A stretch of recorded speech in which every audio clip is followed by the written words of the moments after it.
All right, guys, it's me, Manon.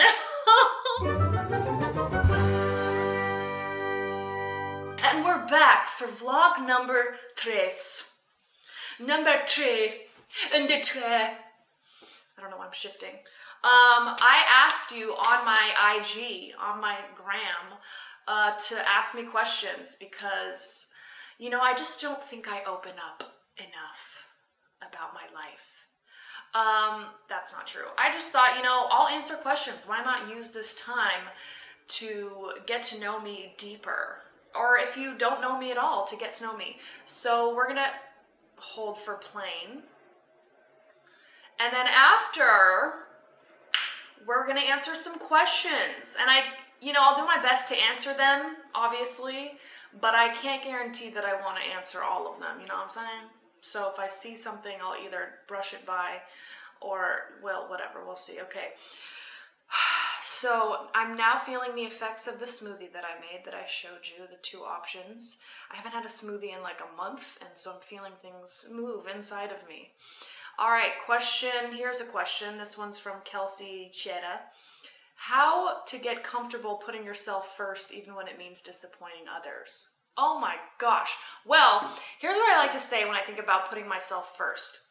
I tend to, when I put others first, I start getting depleted, and then my energy isn't as pleasant to be around. So actually you're doing others a disservice by putting yourself last, because when we put ourselves first and we take care of ourselves, we're happier, joyous, free, more energetic, and we're more attractive energetically to be around. So when we put ourselves first, we're actually doing other people better because we're actually more pleasant to be around, because our cup is more full, and then we have water to give rather than giving it all away and then having none for ourselves and then dying because we just starved ourselves of water.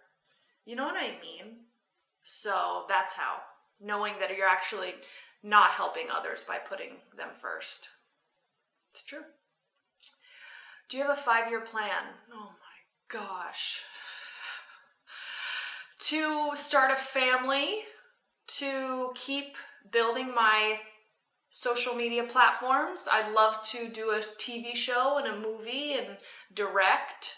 I'd love to stay healthy. I'd love to get stronger physically.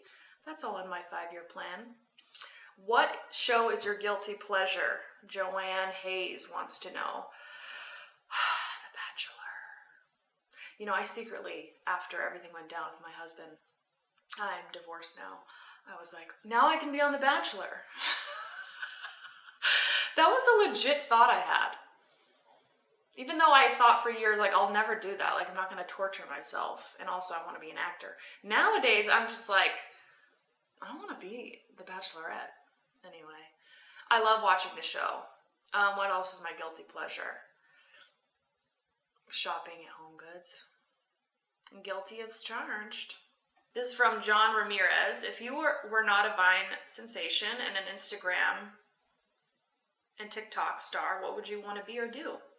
I would want to be a life coach, which I've already done, but therapist would be awesome, and or musician. I'd love to tour and sing with a little indie band. I've obviously joked around and made fun of indie singers and all that stuff, but I actually love to sing, and I think that would have been a really moving experience to have, is to tour and sing. So therapist, because I'd love to be a couples therapist too and sit there and talk to couples and be like, okay, so express yourself and what do you feel, and then watch them as they feel closer, because everything that's between two people, once it's said, it brings them closer, and I would like to see the shifts happen with people. How are you doing? You always seem happy, which is great. But are you looking after yourself? Oh, that's really sweet. Me buying this house is looking out for myself. Me making the smoothies is looking out for myself. I think me wearing this rubber band, I just started this thing because my life coach, because I have a life coach, I've had one for a long time, because I believe that I need to see, just like an athlete, it's good to have someone outside of you tell you where you could improve. And,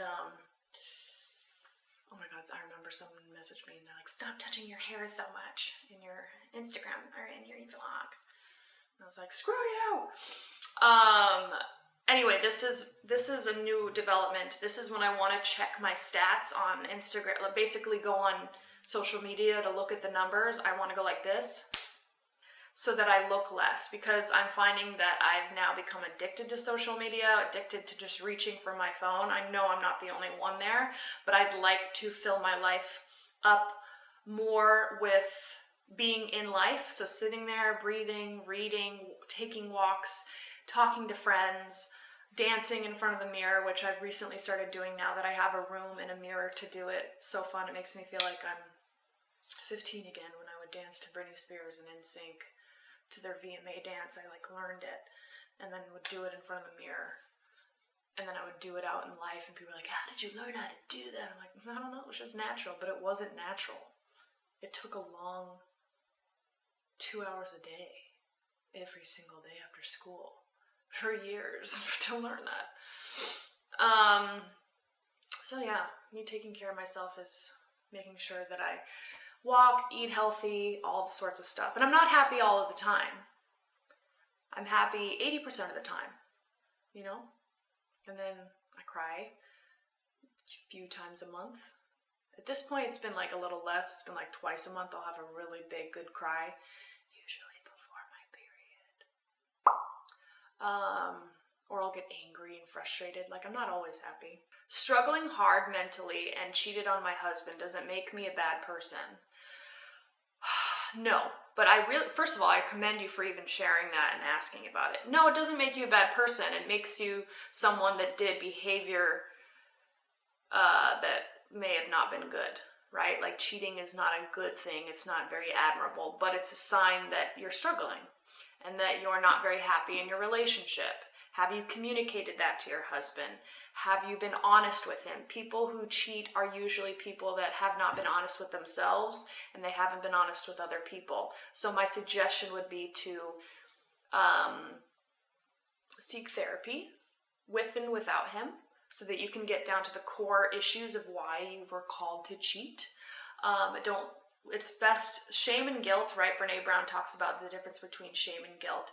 Guilt is I did a bad thing. Shame is I am a bad thing, right? So I had to relearn that because I would think I was a horrible person rather than being like, no, I just had bad behavior, which could be fixed, but you have to be the one to want to fix it.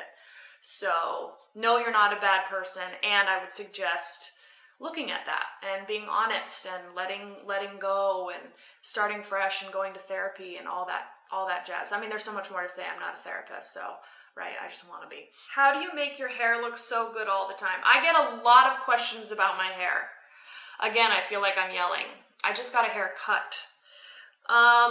So I will probably do a hair tutorial at some point because I feel like that's like the main question I get. But short answer is I was blessed.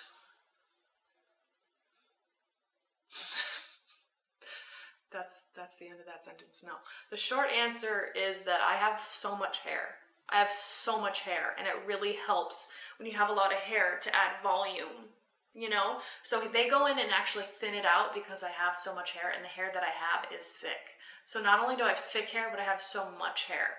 So I really am lucky in that way. And so what happens with that is sometimes it makes the illusion that like I do something so special to my hair. But I will show you how I style it, what I use to wash it, and all that stuff. And I'm excited about that. Because I've done different things with my hair over the years. But I would say the thing that really helps is a really good someone who cuts your hair really well so that when it's just drying on its own, it like looks good. Does any of that make sense? Tell me your thoughts on God. God is everything or God is nothing. I believe God exists. To me, God is interchangeable with the word love, interchangeable with the word energy. I don't know if I necessarily believe there's a man in the sky. I'm not sure, right? I'm quick to see where religious people are right. But I definitely have a higher power that I call God, that I pray to, and to me that helps me feel connected. It makes me relax. It makes me feel like there's love in my heart. And I definitely have felt that my life has been better when I trusted in God than when I didn't. When I forget that God exists, I'm in more pain than I am when I remember that God is present within me and within all around me. And everybody has different opinions on God. I just love the word. I love the idea. I always say this too. I'd rather come to the end of my life believing that there's a God, and then maybe on that last day finding out there is no God, versus never having believed and then coming to the last day of like, oh, well, God was real the whole time and you wasted your life non-believing. So I'm a believer. How can one undo a toilet flush? Honestly, I'm not sure. I don't touch toilets. I think you just have to get your time machine and then get inside and blah, blah, blah, blah, blah. Oh my God, how do you keep your face so thin? First of all, my face has never been called thin. In fact, I've always been, okay, can't always. Half of my life, I've been so insecure about my big face. Literally, I walked in, I was on a birth control when I was 15 because I was trying to get rid of acne bumps, and the dermatologist was like, oh, she needs to be on birth control and that'll help the acne. And I wasn't having sex at the time, by the way. So the birth control ballooned me up, puffed my face out.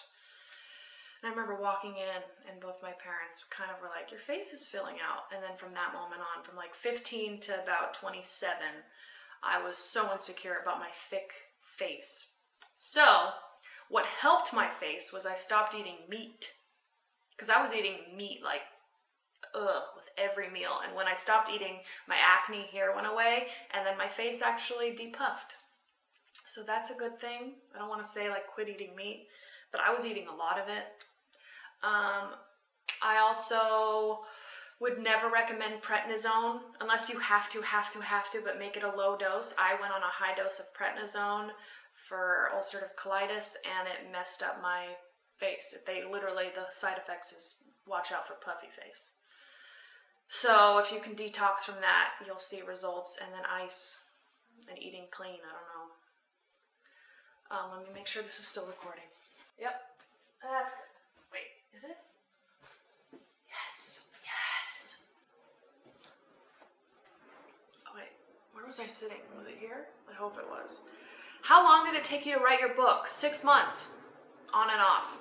I had help. It could be better. It's a cute book. It's deep. Some of it's light. I wrote it really quickly because I thought if I don't just get it out there, like perfectionism did not stop me from writing this book. I released it and I look back and I'm like, oh my God, I messed up here. I forgot about this. Like, there's so much I could change, but also it's like, just get your stuff out there. It does not need to be perfect. So the whole process, I should say, it didn't take me 6 months to write. The whole process from start to finish was about 6 months, which is very quick. I know that. What is your favorite perfume? I don't have one. I don't wear perfume just because it makes me sneeze. Biggest goal in your life: to be an amazing guide, mother to babies. No, to have a family. My biggest goal in life is to have longevity in a relationship, start a family, and have that foundation for as long as I shall live, and to be a good mother. Why do you hate Game of Thrones so much? First of all, I don't hate Game of Thrones. I don't even know where they got that. I watched the first season, and then I would watch... I don't even want to say this because some of you might get really mad, but I watched the recaps. I have trouble with period pieces. I really do, because I can't understand what's going on, and then my brain starts getting confusing. But I appreciate how beautiful and well-spoken and well-shot and how moving Game of Thrones is. I'm not unaware. Have you auditioned for SNL? Yes. I've sent 3 tapes in over the years. Never got called in to audition in person, so that is it's the hair and SNL that are the 2 biggest. Do you know the Muffin Man? The Muffin Man? The Muffin Man! who lives on Drury Lane. Well, she's married to the Muffin Man. The Muffin Man? The Muffin Man! You're a monster! Shrek. Donkey. In the morning, I'm making waffles. You know what we just watched yesterday? Coming to America. Very good. They have a lot of silence in their scenes. So like those romantic scenes that usually, because it was made over 30 years ago, they didn't use music to enhance the feeling of the romantic scenes. They just kind of linger there with silence, which I found really interesting, and it made it more realistic. Why did you get a divorce? Read my book or listen to my podcast, then you'll understand that I couldn't be with him. Do you like having surprise parties from your friends? I've never had a real surprise party. No one's ever thrown me a surprise party. So I don't know if I like it or not. I think I would appreciate the gesture. Who are people you turn to for laughter? Ugh, my friends. My friends. Ross, Monica, Chandler, Phoebe, Rachel. And my real friends. Robin Williams, Jim Carrey, Eddie Murphy, Kristen Wiig, Amy Poehler, Maya Rudolph. There's so many. I mean, I just watch really funny shows. I like The Good Place lately, Brooklyn Nine-Nine, Burning Love. Oh my gosh, if you haven't seen Burning Love, please. I love parodies. I really love parodies. How do you drink your coffee? Black. Hot and black. Because I like to have my intermittent fasting last. Meaning, in an ideal world, I would eat for 8 hours, not straight, but like in an 8-hour window, and then the rest of the 16 hours I fast, and the only thing you can drink in that fast is water, sparkling water with no calories, or black coffee. So that's why I drink my coffee black, so that I can have the first hour or 2 or 3 without food, because I'm letting my tummy rest and I'm burning fat. I think that's how my face is thin. I love that comment. That means someone thinks my face is thin when my own brain is like, what up, big face? How do you deal with haters? Oh my God. Oh my God. I don't deal with them. I don't. I read a comment, and if the comment is negative, for the most part, I go, they're sad. Like, happy people don't leave negative comments, so clearly they're in pain, and they're projecting their pain onto me. So I send them love. That's the good thing to do that leaves me feeling better. Sometimes I go like this.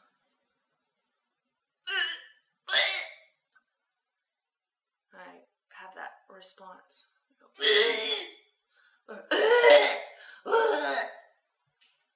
Or I just delete it.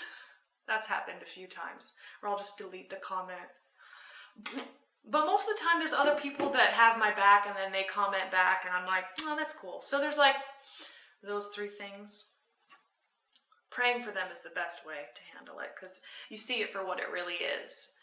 But sometimes they'll say things that I feel deep down. Like, the only time I ever get triggered by their comments is if some part of me feels like they see the truth, right? So if someone's like, you're not funny anymore, I'm like, whatever, because I don't believe that.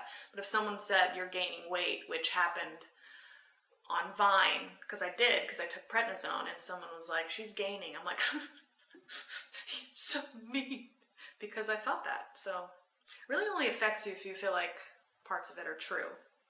And even then, you got to kind of go in and self-soothe and be like, I love you anyway. I love and approve of my body. I love and approve of myself, regardless if I've gained weight or not. You know what I mean? Like, if they say, hey, your content isn't good anymore or whatever, I have to be like, it's okay. At least I'm putting content out there. And I have to like have my own back and self-soothe. Because people want to tear people down, especially when people are creative and creating content. It can't all be good. You know, if you don't like my content, it's because